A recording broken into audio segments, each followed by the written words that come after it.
আনছে না ভাই, তোর জন্য আমি চরিত্রটা করালাম আর তুই চরিত্রটা করবি না মানে পুরো তুই আমি রচনা আমরা নিজেরা তৈরি করে নেবো, তুই ঘাবড়াচ্ছিস কেন?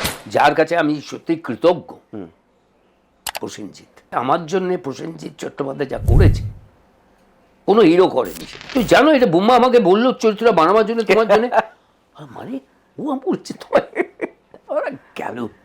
আমি তখনও ভাবছি না ঠিক আছে, আমি তখন বললাম যে ঠিক আছে আমি ওকে বুঝিয়ে বলছি এটা, ও দাঁড়া আমি তোমার জানাচ্ছি বলে বেরিয়ে সোজা আবার টেকনিশিয়ান যেদিকে আমি বলি কিরে কথা হয়ে গেছে তো, ঠিক আছে তো?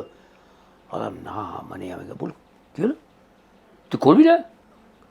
আমার কীরকম লাগছে চরিত্র না ঠিক টানছে না, ভাই তোর জন্য আমি চরিত্রটা করালাম আর তুই চরিত্রটা করবি না মানে ঘাবড়াচ্ছিস কেন?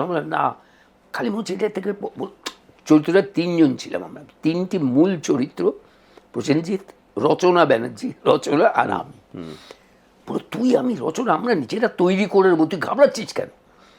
আর তুই করবি না মানে আর কোনো কথা হবে না, তো আমি চরিত্র তোর জন্য লিখিয়েছি, তুই যদি না করিস খুব খারাপ হয়ে যাবে।